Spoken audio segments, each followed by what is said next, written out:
Westerville City Schools Board of Education. We're delighted to have everyone this evening. There will be two opportunities to address the board this evening. The first one being Agenda Item 6.1. The first set of public comments is relative to Agenda Item 7.1 through 11.2. Please state the agenda items you are referencing at the beginning of your comments. The second opportunity is Agenda Item 12.1. There's a sign-up sheet located on the table in the back of the room, and each speaker will have 5 minutes to address the board, and a timer will be shown on the screen. And with that, Ms. Marshall, will you please call the roll? Mr. Bell? Here. Mrs. Altman? Here. Dr. Nestor Baker? Here. Mrs. Meyer? Here. Mrs. Davidson? Here. Will you please join us in the Pledge of Allegiance?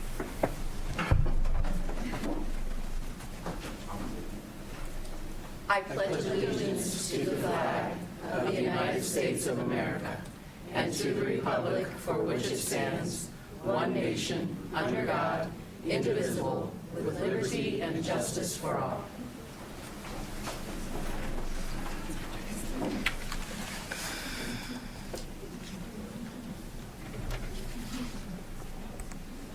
Okay, up first this evening, we have the Faust Award winners, and I'm going to turn it over to Mr. Bell.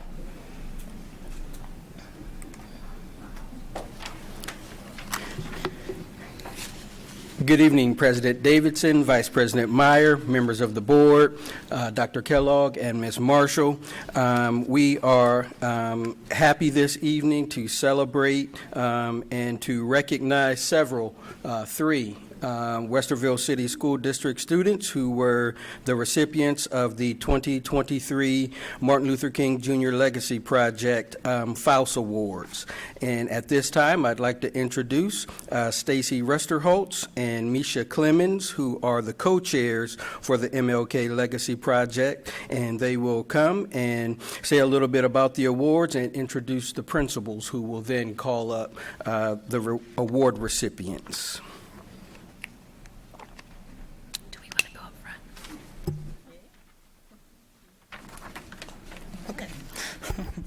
All right, good evening, everyone. My name is Misha Clemens, and like Von Bell mentioned, I'm here with Stacy Resterholtz, representing the MLK Legacy Project that puts the annual MLK breakfast together.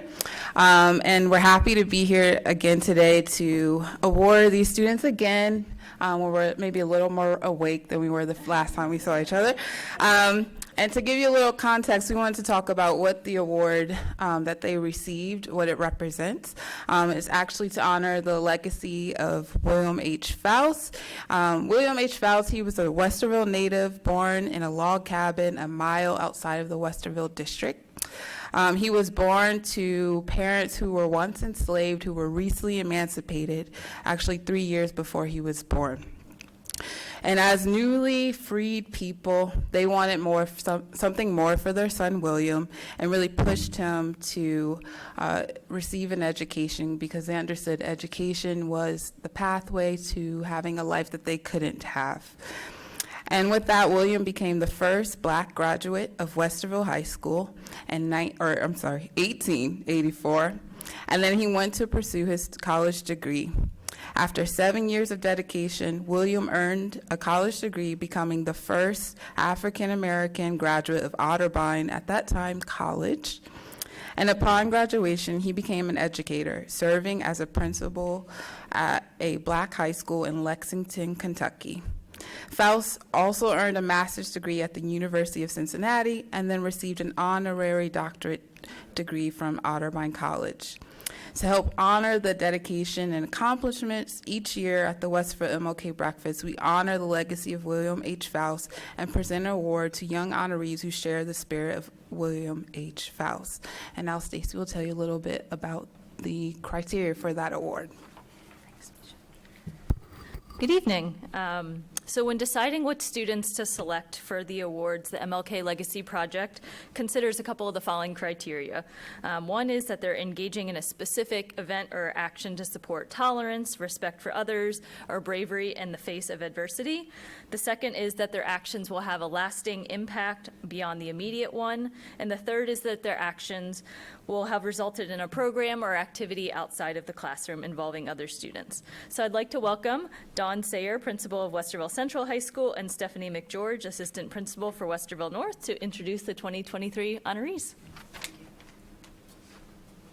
Well, good evening. Thanks for taking the time to honor our students. I'm going to ask Chloe and Delaney to come up and join me. They wanted me to wait, but I want to make it. Yeah. And they didn't plan this. I don't know. Yeah. So bravery, leadership, courage is exactly exemplifies these two young ladies. They helped me as a new principal coming into Central navigate a very difficult time as we experienced the loss of a former student at Central earlier this year. And I would tell you that I'm a better person for working with them. Central's a better place for having them in our student body. And they also spearheaded the first Equity Council at Central. And so I want to thank them for what they've already done to make Central a more inclusive place for everyone, but what they continue to do each day to make me a better principal, a better leader, but make Central a better place for all of our students to be seen, heard, and valued. So thank you for that, and I look forward to continuing to work together. All right, congratulations. Thank you.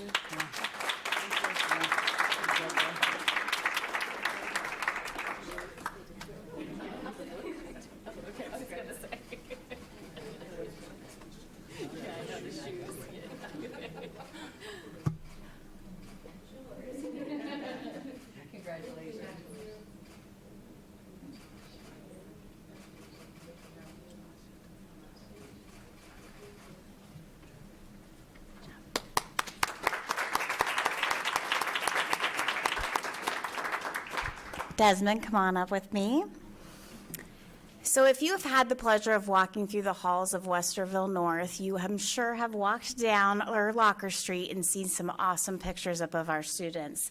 His is one of my favorites.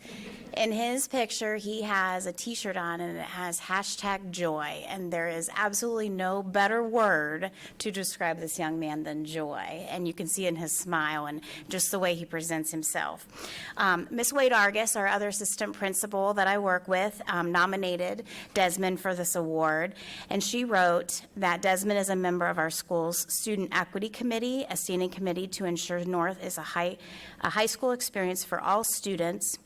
Last year, Desmond participated in the Equity Roundtable focus groups with Dr. Christopher Tavers.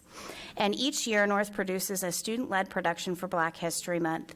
And he is evolving from an actor-dancer from last year's show to a leader and in the cast of this year's show. He's also the vice president of our Black Student Union this year and has been pivotal in establishing programming and outreach with the new organization.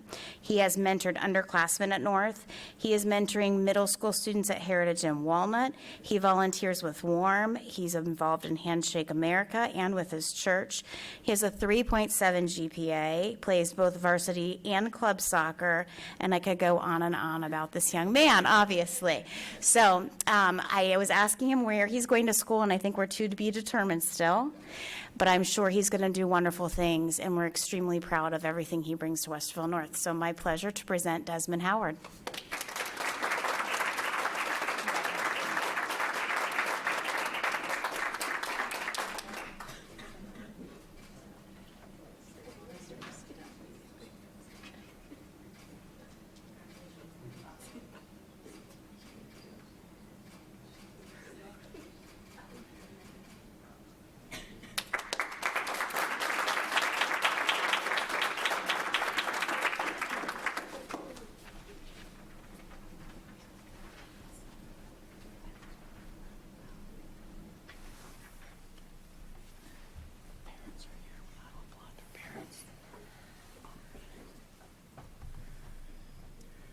We also want to recognize the parents of the award recipients that are here this evening. Thank you so much, and congratulations to you as well.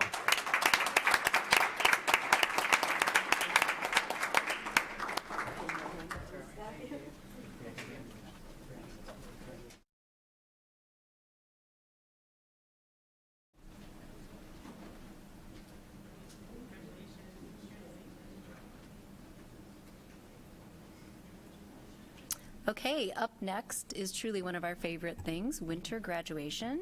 May I have a motion to approve the candidates for winter graduation who have completed all local and state requirements? So moved. Second. And welcome Ann Baldwin. Good evening, President Davidson, Dr. Kellogg, members of the board, Ms. Marshall. We are excited to present 9 winter graduates to you this evening for approval, and I'm going to ask our administrators from the high school to come and share those graduates with you. And first is Mrs. McGeorge with graduates from Westerville North. So we do have a lot more than ever this year to present to you. However, none of them are here to be officially acknowledged in person because many of them will be participating in May's ceremony.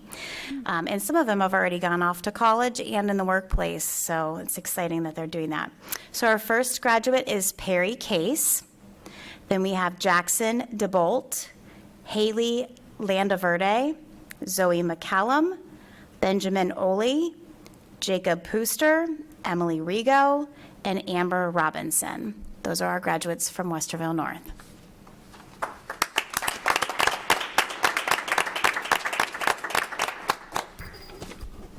The staff at Westerville South High School is proud to recognize Latrell White for his perseverance and earning a high school diploma. Congratulations, Latrell White.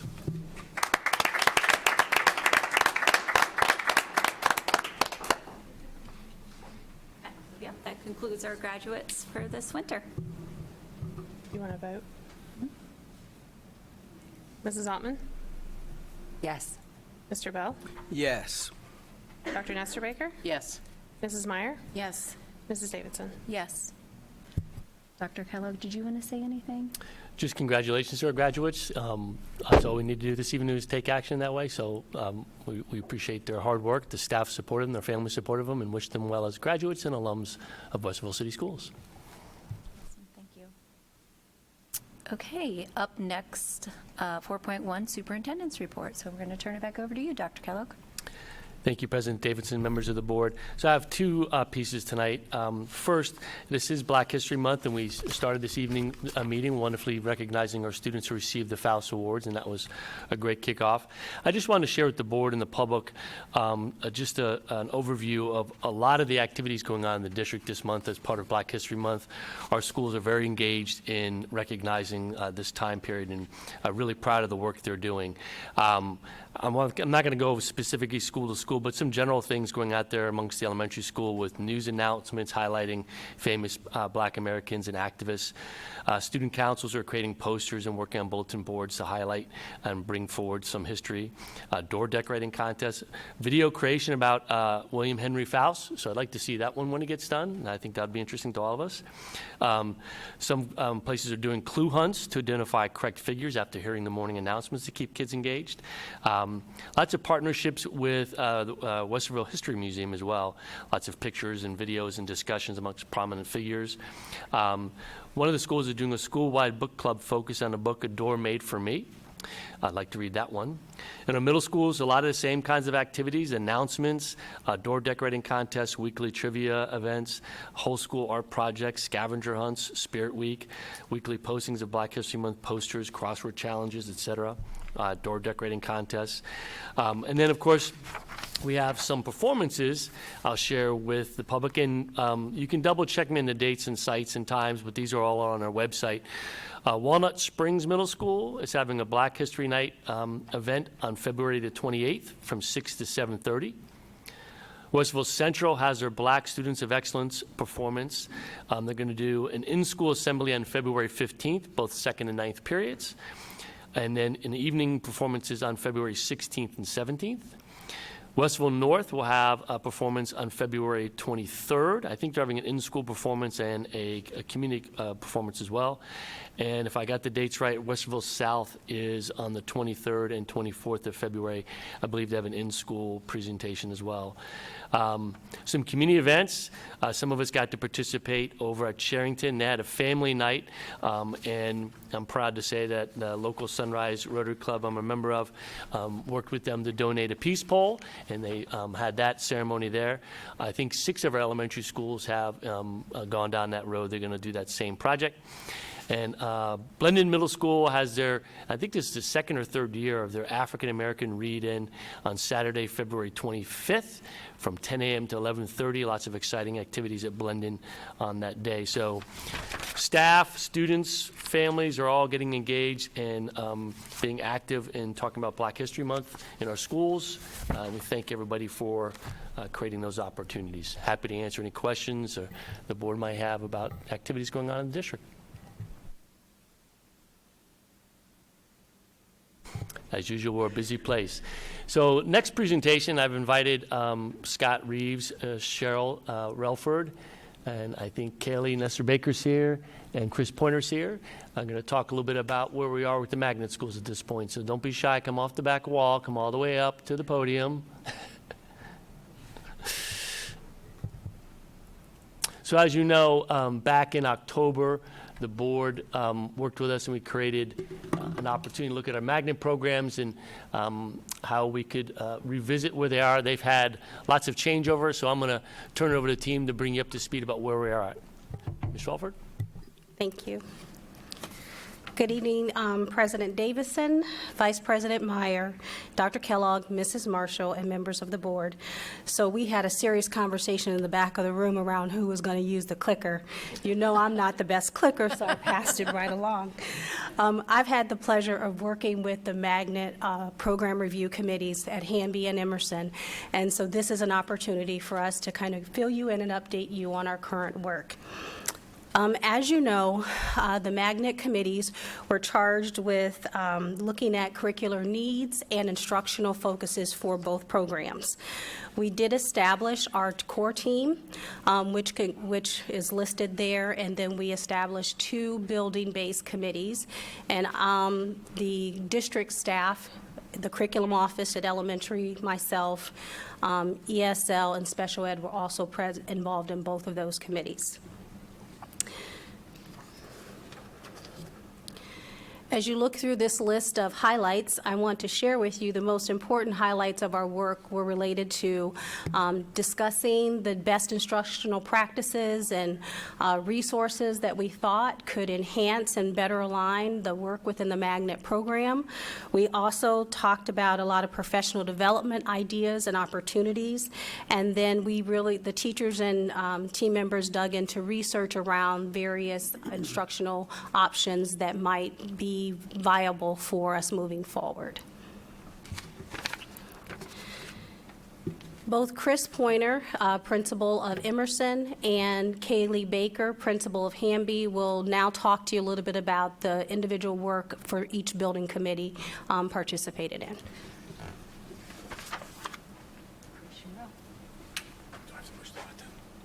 No. Hi. So I want to thank the people who are on here for their time, energy, and passion. You can see we had a pretty extensive building committee. We had Ms. Morris in 5th grade, Mrs. Gobler in 3rd grade, our instructional coach, Mrs. Marshall. Big shout out to Mrs. Fortman, who's not actually a music teacher at Emerson currently, but we felt she had been there for so long that she'd bring a wealth of knowledge to the committee. Mrs. Bechtold, who's in the audience.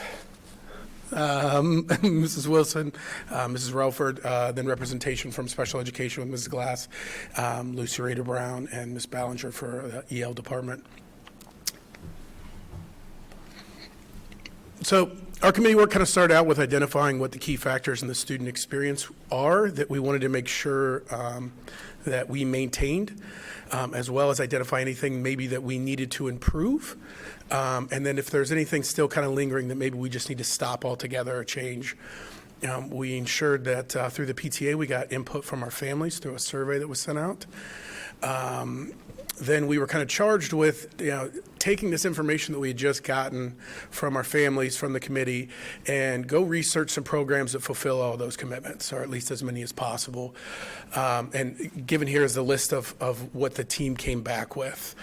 So we've got a little bit of some programs that exist specifically in art, some programs that exist specifically in world culture. We were looking for something that really captures both of those. And there was one on there that was another magnet school that we thought would be a good idea as a humanities magnet school, which kind of plays on both pools, to take a deep dive in. So that's what we looked at those, and we brought those back to the table and identified pros and cons.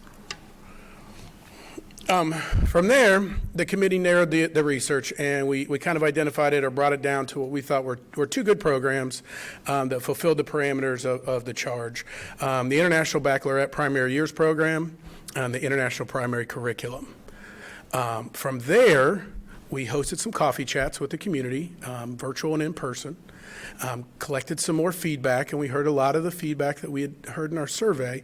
Things like they didn't want the culture or the student experience at Emerson to change greatly. They didn't want the theme to change greatly. They still wanted to maintain that positive student experience. And then some good questions about, some of our special education populations. What would instruction look like around those, with our ELs, those kinds of things. All great dialogue. So the team was charged with going back and identifying strengths and weaknesses to both of those programs that are up there, and identifying any barriers that might be present. After we sat down in our fourth committee meeting, we then unanimously agreed that we thought International Baccalaureate would fulfill the parameters of the scope at that time as a solid program.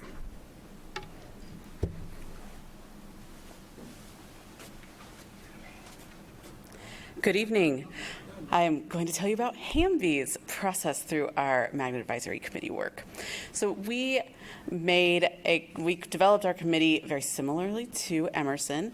We had teacher representation with our second grade teacher, Mrs. Kessler, our fifth grade teacher, Mrs. Herrick, who is also in the audience tonight, and then Emerson and Hamby share Mrs. Marshall as our wonderful instructional coach, so she was on there as well.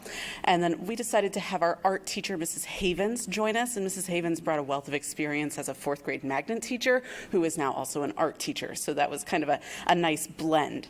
And then we had Mrs. Verjensik and Mrs. Robinson as our parent representatives on the committee. And then, of course, we had our district representation from CNI, our special populations, and then Mrs. Altman came as our board member.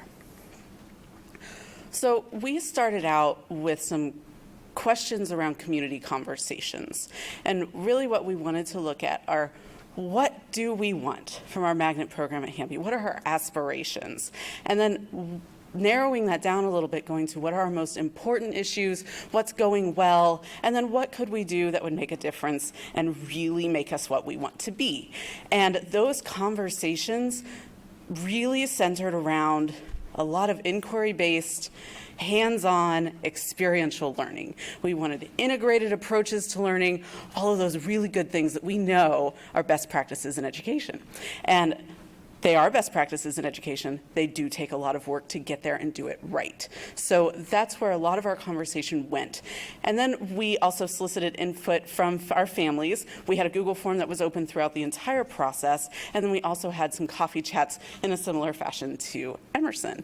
And what we got from the feedback from our family members and our Hamby community is that they really are interested in creating some really special opportunities for our students that integrate a lot of the different curricular materials that we have, the standards that we have. So they want our kids to have experiential learning. They want our kids to have hands-on opportunities. They want the integration. So it really meshed well with what we were talking about as the committee. So we went out and we looked at a bunch of different programs that are listed here. But we knew very quickly through that research that we really wanted to focus on STEAM. What does that mean? How can we do that well?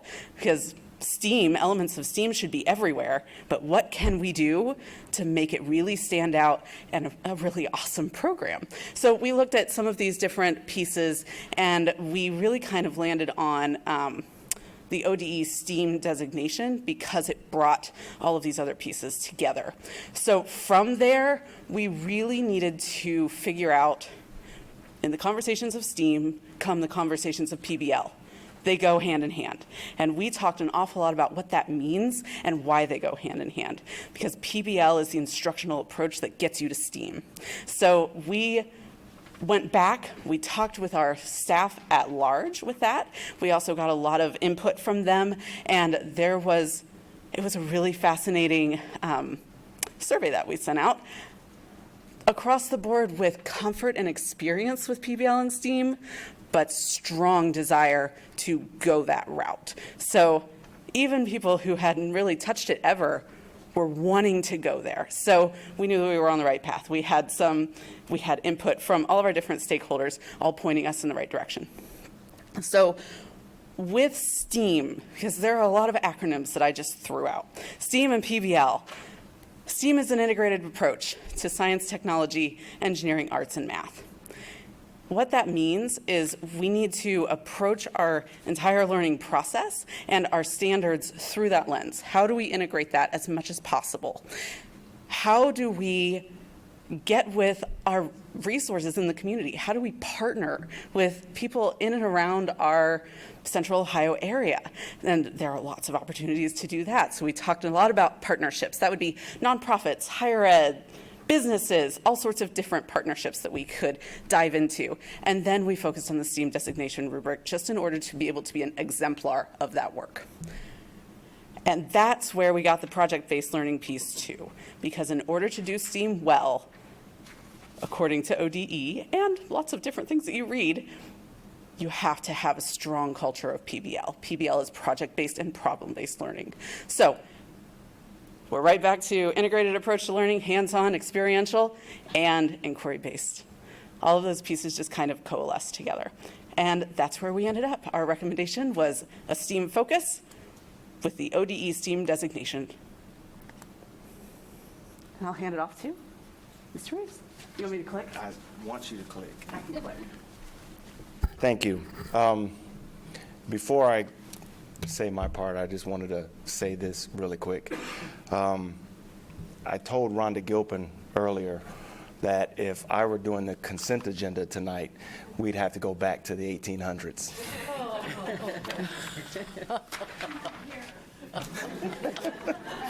She said, no, the 1980s. I said, okay. I'm going to miss Rhonda.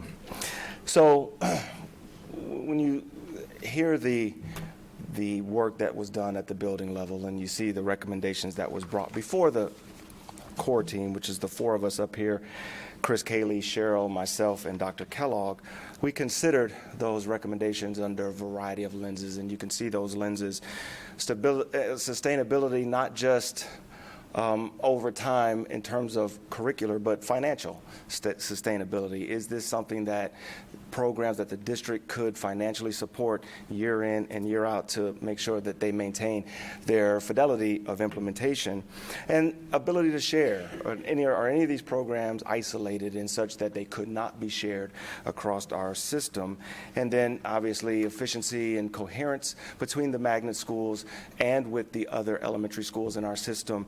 And what's very important to us as we have developed in our implementing our portrait of a graduate within our buildings, we have talked quite a bit that would be the guiding light with which we would determine our programming, and we wanted something that was consistent with the competencies within our portrait of a graduate. So we looked at those things at that point.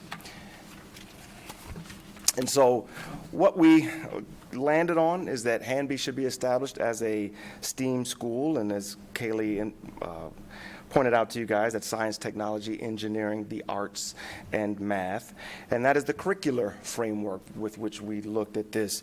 And we decided after many conversations that for Emerson to be designated as a world culture and arts school, that really is a consolidation of the two different strands that they had in world cultures and art. We thought that they married very well together, which added to the efficiency of what happens at Emerson. And you can see across the board there is a consistent theme of the arts that could be something that both magnet schools and across our system could be done together. As a instructional framework, as Kaylee pointed out, we looked at the very powerful project and problem-based inquiry learning as to guide the professional development, to guide the implementation of the work, and to strengthen the experience of our kids as they go through the STEAM process and world cultures and art process. If you look at some of the competencies that we have in our Portrait of a Graduate, specifically those like collaboration and problem solving and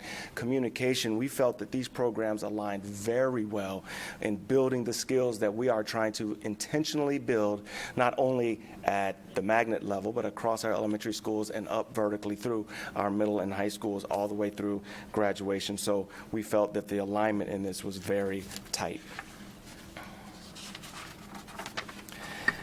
And so when you look at our core team proposal, rather than implement an IB primary years program with a focus on shared instructional framework at both schools to create that efficiency and coherence. And we know that IB is a wonderful program. Westerville South has been an international baccalaureate world school for more than a decade, probably 15 at least years.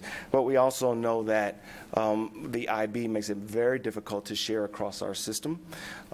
We were concerned that having the primary years program could create an isolated and separate curricular strand that would be different from world cultures and art and provide too much segmentation across the system. And the professional development that's done in IB, although wonderful, just like what we experience at Westerville South, it is very isolated to just those teachers in the program.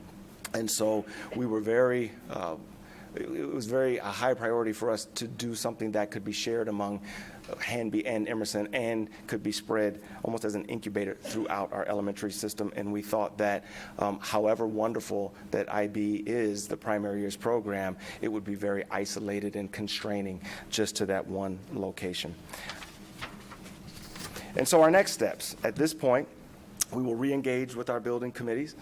Cheryl and Kate Toma, the Director of Curriculum Instruction at the elementary level, will go back and begin planning, strategizing, and mapping out the professional development and what needs to happen to begin the implementation of these programs and these instructional frameworks within their buildings. And at this point, because they have not yet begun that work, I don't have the specifics or a timeline or specific action plans, but this is something that as we begin this work and re-engage our stakeholders and even other stakeholders who may not have been a part of it originally but have a great interest in the work of these schools, at some point in the future, in the months coming, we can update the board and to say, here's the work and the timeline that we've done to this point.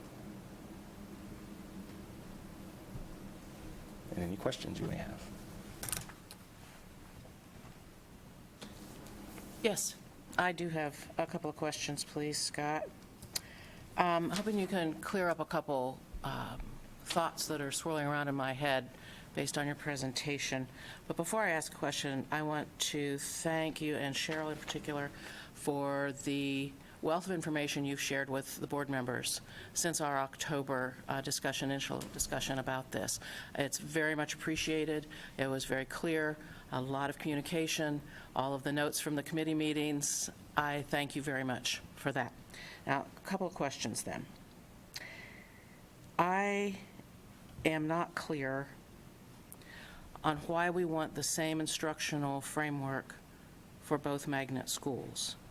I thought that the idea was that each magnet was different. And I'm struggling a little bit with understanding why we are then saying that the instructional framework should be the same for both. When you look at the both problem-based, and we really combined a few instructional frameworks because problem-based is a little bit different than project-based and inquiry-based learning.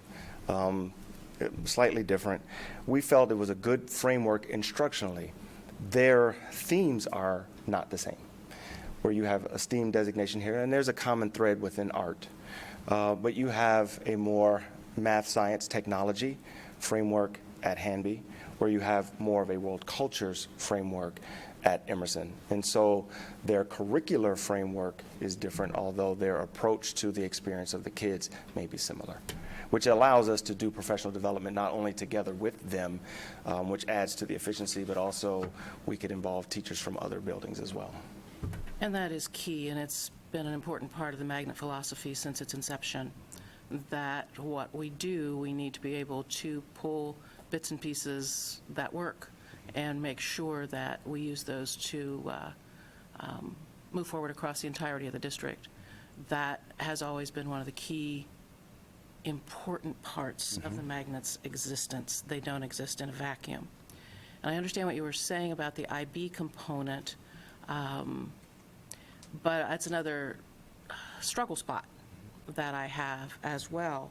So it is your sense that the IB Primary Years Program doesn't have, or we don't have the ability or the capacity to take components that we learn from that program and apply those across the district?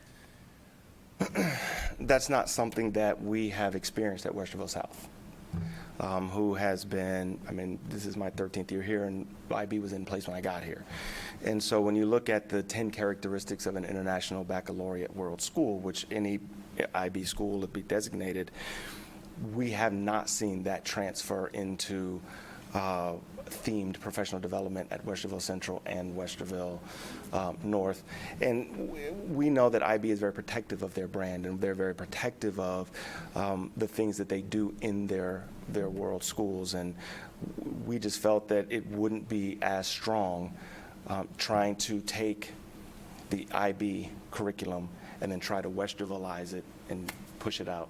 We felt that internal, and a lot of work that they've already been doing and focusing on, the world cultures, we felt that that would be a stronger model.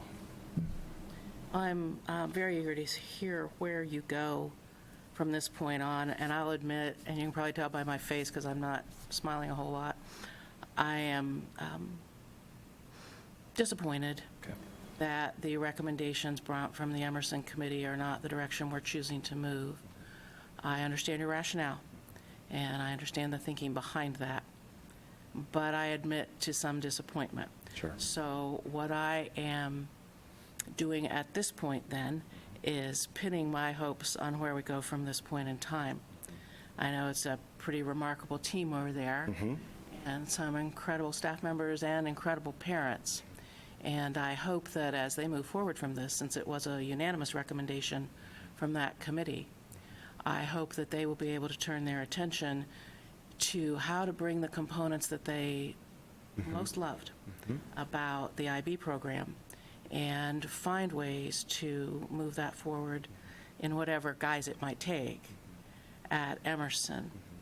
Final thing I would say is that I also hope that we do a better job as a district than we, and I include me because I've been around a long time too, Scott, than we have done in the past at disseminating the lessons that we've learned so that the programs we bring on to move us forward actually are applicable broadly. And that's what we're excited about being able to do with the 13 other sister schools that we have with our magnets.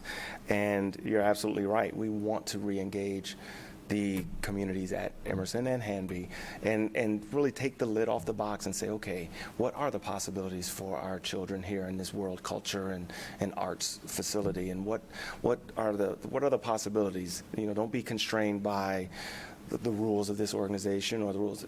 Take the lid off. What can we do here that makes this place even more special than it already is? And we hope that they really get excited about the possibilities and start dreaming, what if can we do this? And it's our job to try to make their dreams a reality for their children and our children. So, thank you.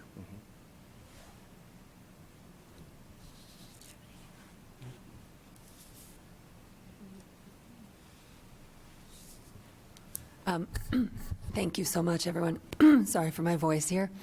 tonight. Really want to thank everybody. I just attended a few meetings and observed, but I know a ton of work went into all of these conversations, work in the meeting, work outside of the meetings.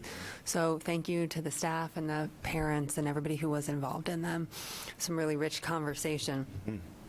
So I do have one question, and maybe this is for Mr. Pointer, I don't know. But I'm thinking about a follow-up for Nancy's comments. I am curious if, as the core team, you have already identified some pieces in your minds, and this is just off the cuff a little bit, from the IB Primary Years program that you could really see being excited about moving forward, maybe in a different way outside of that framework. But since the committee was excited about that, I'm just thinking about what are the pieces there that we learned from, right, in doing that research that we could carry forward. Sure. You want to tackle that one, sir? I'd love to. All right. Great question, thank you.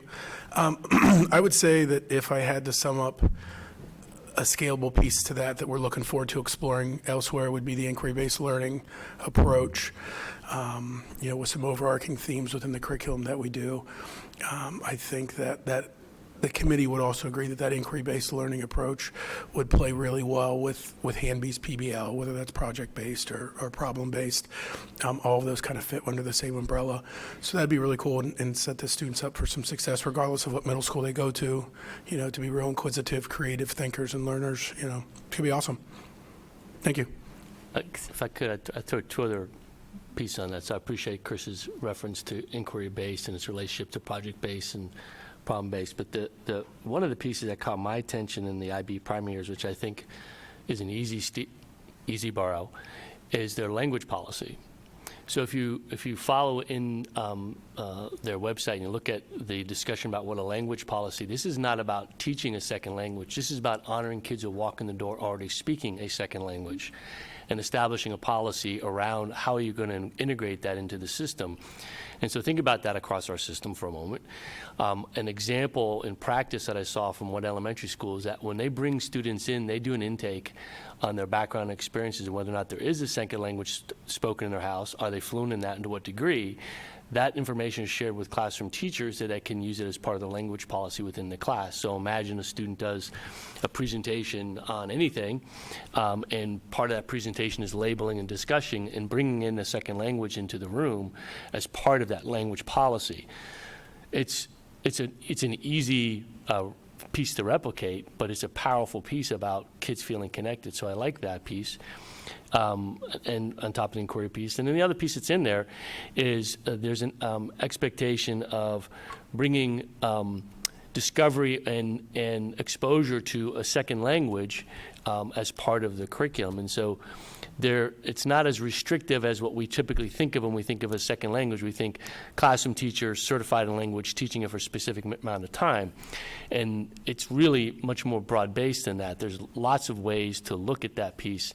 And so thinking about second language acquisition in elementary school, which is part of cognitive development, it's really important in young people's lives. We begin late. 8th grade is really late to start mastering a language.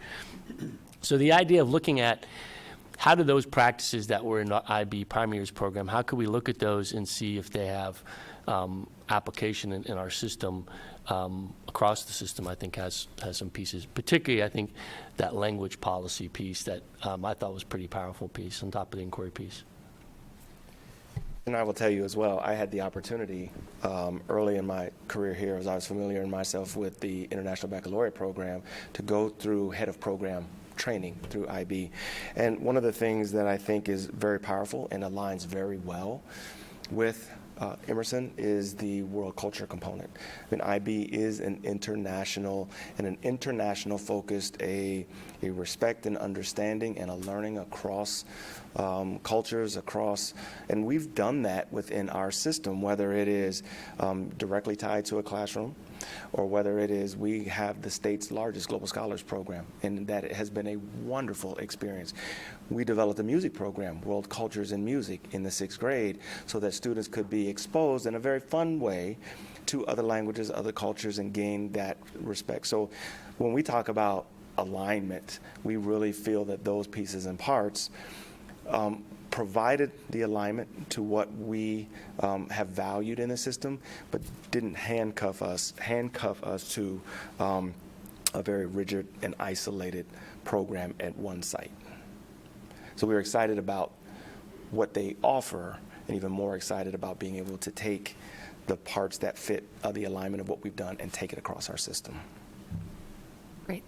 Thank you for all of that. That's very helpful to think about how specific pieces the people we're excited about will still be part of what we do. So thanks. And I wanted to also just ask, it's probably Kaylee Baker, to just talk for a minute about the STEAM designation and what that means. So it's an ODE designation, but what actually will that look like for us to pursue that process and a timeline and so on? That's a great question. So STEAM designation means that we go through an entire rubric in order for ODE to be able to label us as an exemplar of a STEAM school. So that includes building an entire culture around what it means to be a STEAM school. So it is communication with all of our stakeholders. It relies a lot on partnerships, lots of different partnerships within the community. A big part of the rubric is teaching and learning, which makes very good sense, but within that is a PBL focus. So we really do need to build capacity around what it means to use PBL as our instructional approach. So it will take a long time in order to be able to put these things in place and coalesce some of the things that we already have in order to be able to apply for the designation with confidence. And so in some of the things that we were listing up there as potential partners or potential directions, we had PBL Works and we had the PAST Foundation on there. The PAST Foundation is a nonprofit that helps schools move toward this designation. So we think that it would be good to partner at minimum with the PAST Foundation in order to be able to have that guidance moving forward. And they're very knowledgeable in everything STEAM and STEM. And the other piece of it is you have STEAM and STEM, but we did not want to lose the focus on arts. Arts is incredibly important in so many ways to our students' development.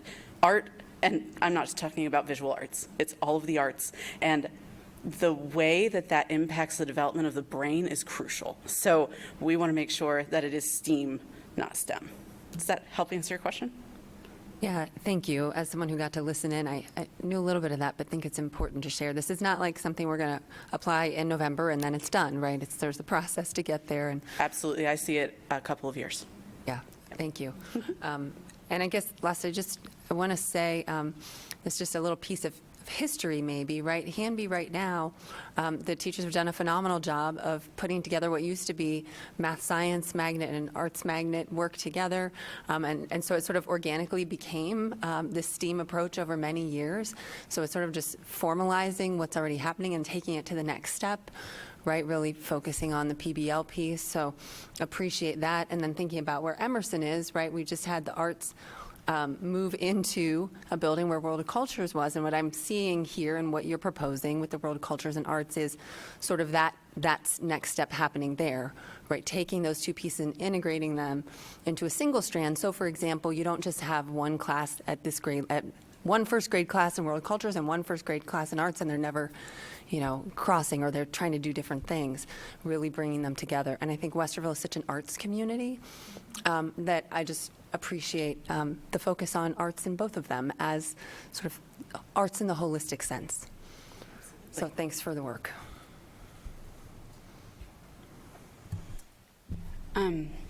Thank you for this presentation and for all the discussions. And I was only able to attend one meeting, but it was a very interesting and enlightening meeting.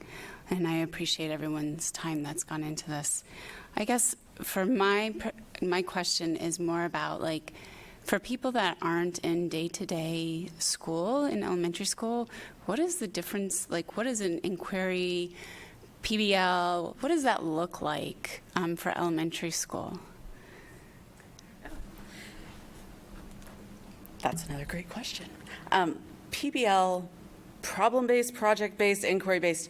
Inquiry-based learning is like an umbrella, and it's all about creating a structure in which students can explore and dive into different topics in order to they can identify a problem, and then they can work toward a solution for that problem, and it creates an authentic result for them.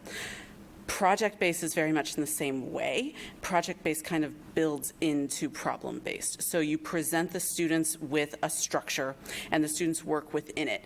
You tie all sorts of different standards to that project or problem that they're working on, but you kind of build a capacity in the students to think critically and to become problem solvers. They're identifying what it is that they want to resolve, and then they figure out how to resolve it through a lot of different questioning approaches, a lot of research, a lot of bringing together a lot of different pieces of knowledge in order to create something that is actually doable. And then a big piece of any of those, project-based, problem-based, or inquiry-based, is to take that to an authentic audience. So that's bringing in typically someone from the community, and you present it. An example of project-based learning that I saw in the middle school a few years ago was they identified a problem with lunch trays in a district near here. And what they did was the students figured out different materials that could be used to be more eco-friendly for the lunch trays. And then they figured out a prototype for that. They figured out the costs that went into it. They talked to food service in the district. They talked to all sorts of different district departments, and then they took it out to the community. Another one that I know of is you can work with first graders, and you can identify a problem in their building that they see, or even something in their classroom that they want to see changed, and then you work with them to see how it could change and how they can impact that change. So you can build it from your classroom all the way into a greater community issue, and the students own it, which I think is the key to all of it. Does that help?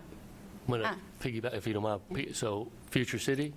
Future City is a great one. Penultimate example of what it looks like, right? That would be a high-end example of what it can be if you know Future City. So. Absolutely. You can even take an economics unit, and you can identify a problem that you see in the community, whether it's food insecurity or something like that, and then the students identify what they want to do, how they want to tackle that. They can create their own companies within that and kind of build a capacity for getting donations. And then they go right back into those nonprofit pieces, talk with the nonprofits, and they're actually helping in their own communities, which is pretty cool. And you just tie it to economics and all sorts of other things. Lots of English in there. So, yeah. It's really cool and exciting. Thank you. Absolutely. So just a big thank you to all the committee members for all your work. I really appreciate it. And I personally am excited for the future of the magnet programs. So thank you so much. Dr. Kellogg, anything else from you? No, thank you to all the team members, folks in the community here, those that are here this evening. I appreciate the board's questions. I think it gave us even more detail to move this thing forward. I think it's clarifying for all of us the vision we have, and I would anticipate being able to come back. I think the question Ms. Meyer asked about what does it look like might be something to bring back in a more concrete fashion for the board to maybe see more about that and see who's doing what out there in that space. We can do that. I want to go back to the piece about the overlap on the instructional piece. So take everything Kaylee said about project-based learning, project-based learning, inquiry-based from STEAM perspective, and I want you to flip it over. So here's where IB Prime Years program has that same element. It begins with thematic approaches. So I think one of them, Chris, correct me if I get it wrong, but I think one of the thematic pieces in there is for students is where am I in the world and place and time? So there's these overarching questions which lead to inquiry-based problem solving, project-based learning. So it's the same concepts I think we can share.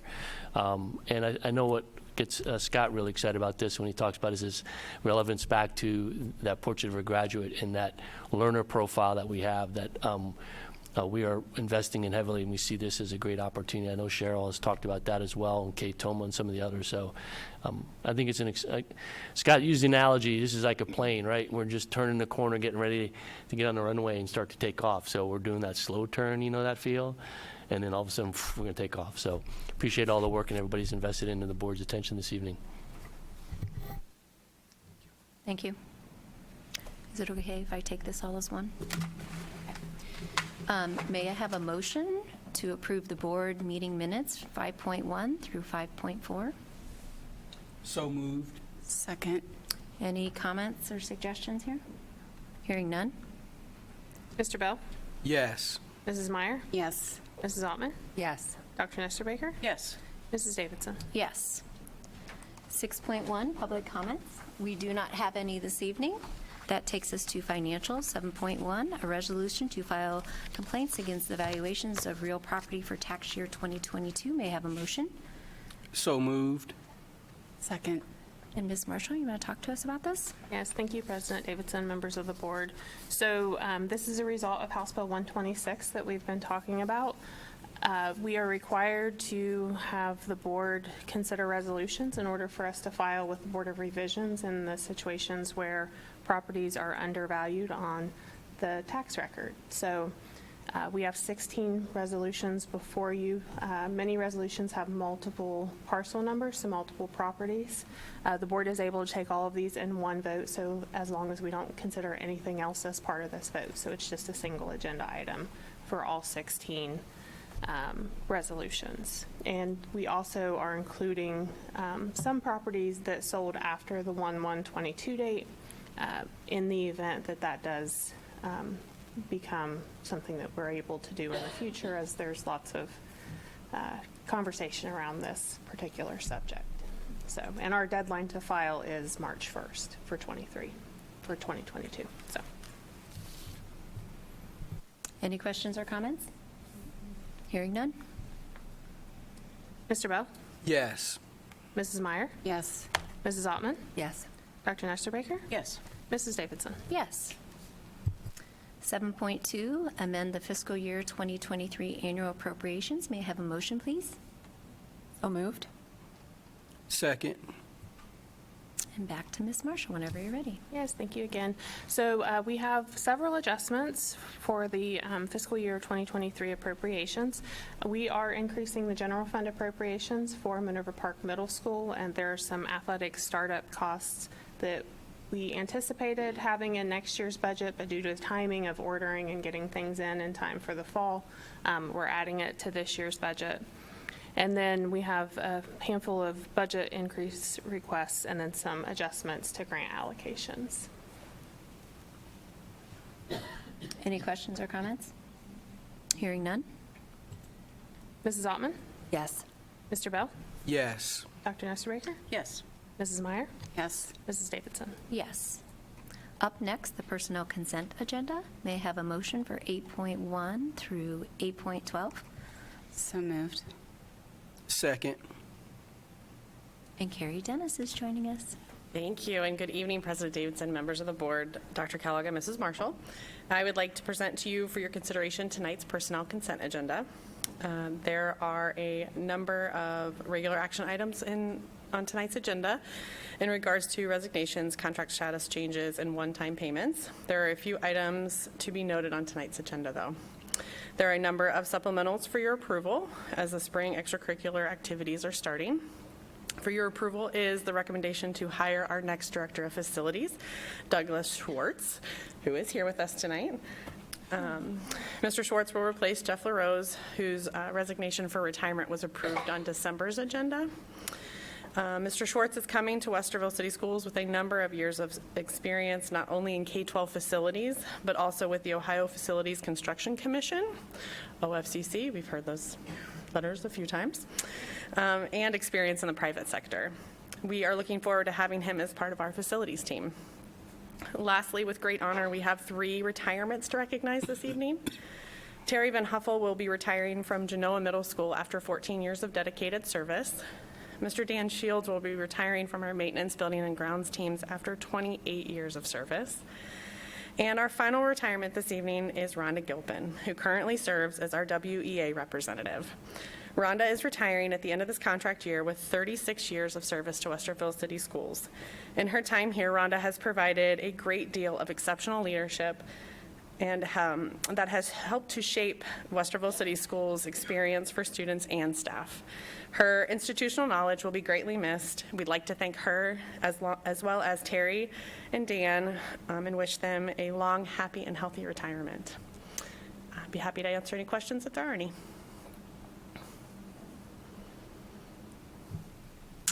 Nope, but I just want to say to Rhonda, 36 years, that's a long time. That's a lot of impact you've had on staff, community, students, and the board as well. I'm sure everyone will say something at some point, but I truly appreciate your honest feedback and conversations we've had over the years, and I will greatly miss you. Anybody else? No? Okay. Mrs. Meyer? Yes. Mr. Bell? Yes. Mrs. Altman? Yes.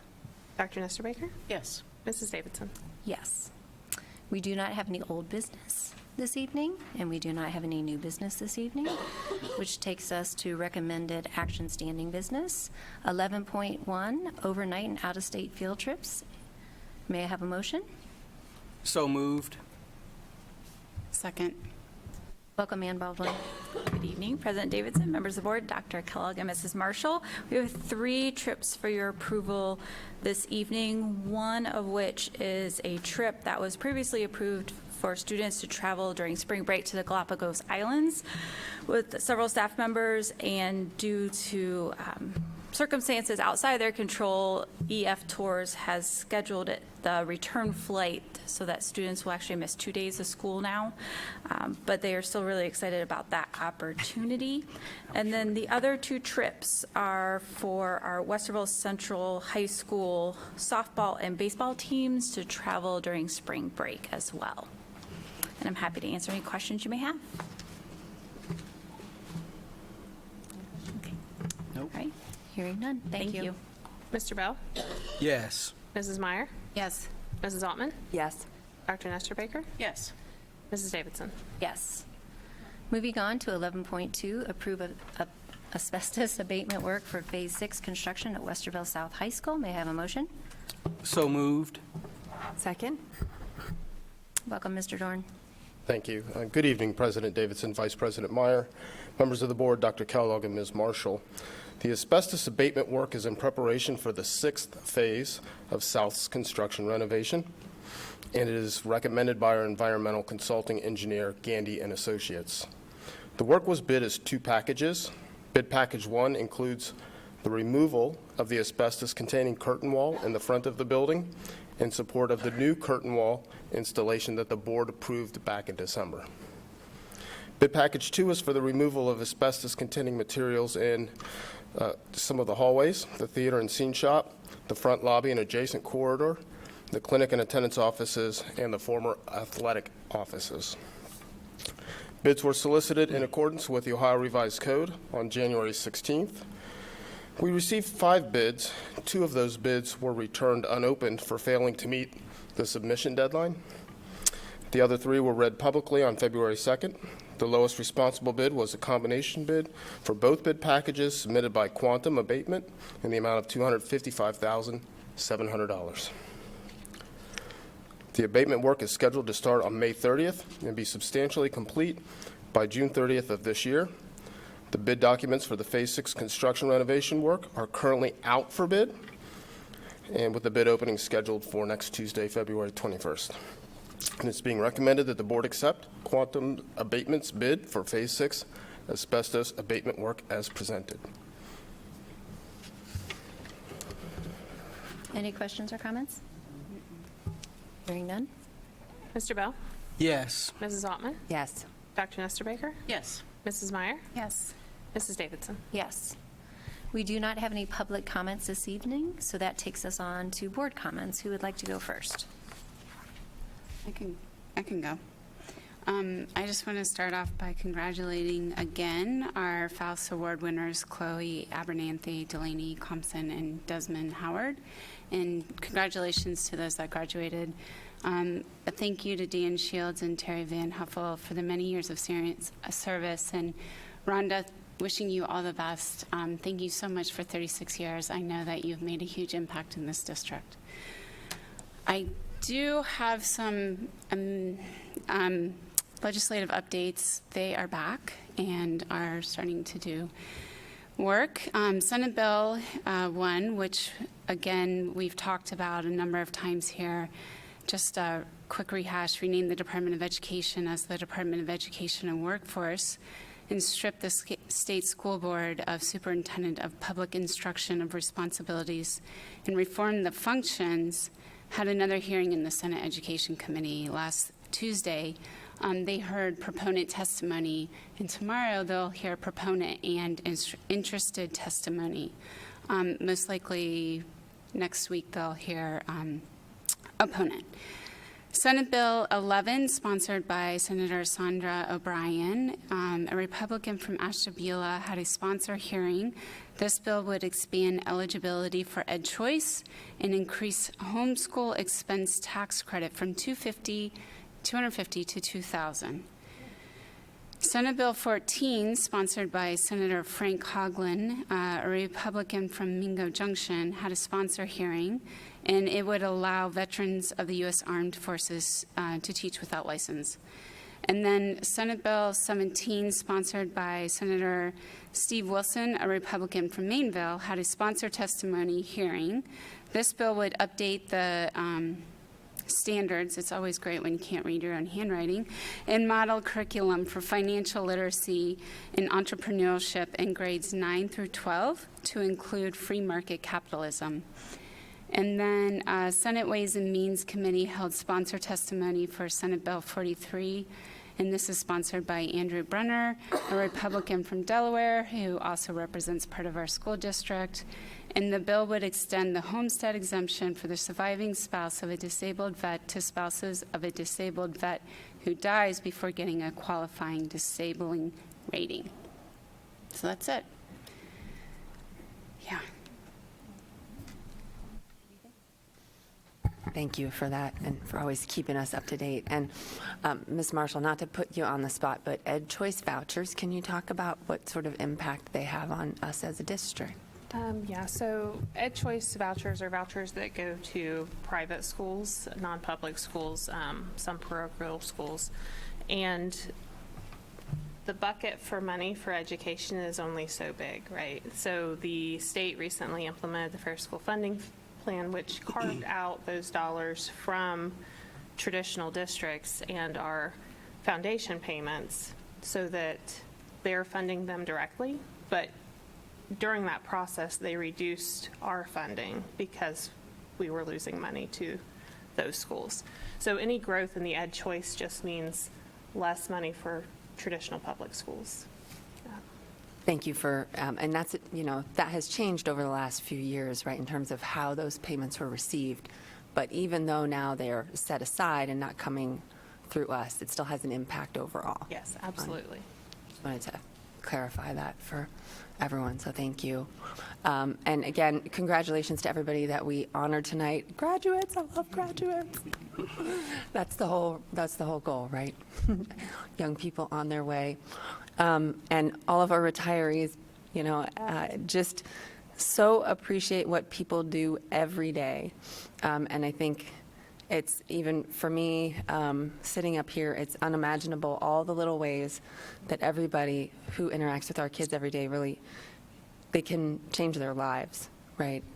And I know we say that all the time, but you just think about what it means when an adult helps you out with a problem that you felt like you just couldn't handle on your own. And our staff do that every day, no matter what role they're in. So always just want to thank our retirees for that. And Rhonda Gilpin, thank you for 36 years and all you do above and beyond. I can't imagine how many hours that 36 years equates to, but thanks for every one of them. Thanks.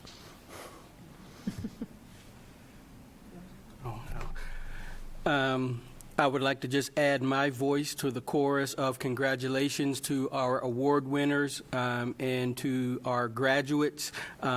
Best of luck to them as they pursue this next chapter in their lives. Congratulations again to our retirees. Thank you for all of your years of dedicated service. Want you to know how much we truly love and appreciate all that you do for staff, for students, and for the families in our district. Rhonda, after 36 years, it has truly been an honor and a pleasure to have you as part of the Westerville City Schools family. Best of luck in your retirement and all that you do that comes next. You are one of those people that I sit and kind of wonder, man, what's it going to be like around here without Rhonda? But thank you for all that you say and for all that you do for Westerville City Schools and for our community. It's also in honor of Black History Month. One of the things that I'd like to do is to share just a moment. Since we are in the business of education, I'd like to highlight Black educators that have changed history and changed the world, that we may not have ever heard about or known about. And so this evening, briefly, I'd like to honor the accomplishments and the contributions of Fannie Jackson Coppin. Fannie Jackson Coppin was an educator and a missionary. She was born in 1837 in Washington, D.C. She was born into slavery. Her aunt actually purchased her freedom as she was a young child. She eventually moved to Newport, Rhode Island, where she served as a domestic servant. From the proceeds that she made serving as a domestic servant, she was able to complete a teaching course, and later she enrolled in Oberlin College in 1860. Oberlin College was the first college in America that was open to blacks. And again, we have to remember, this is 1860. This is before the Civil War. While at Oberlin, she opened a night class for freedmen, so for freed slaves. While she was at Oberlin, she was appointed as the first black student to teach in its preparatory department. And after graduating in 1865, the year the Civil War ended, she became principal at, we have to think about these long names. She became the principal of the female department of the Institute for Colored Youth in Philadelphia. And in less than 5 years, she became the principal of the entire school, thus making her the first African-American female to be a principal of an institution of higher education and learning. Under her leadership, the Institute specialized in educating African-Americans as teachers and also added industrial training to its curriculum. And in 1878, she took the extra added step of adding practice teaching as part of the curriculum. She was the first black woman to head an institution of higher learning, and she remained at the institute until her retirement in 1902. The school was moved to Cheney, Pennsylvania in 1904, and eventually became what we now know of as Cheney State University.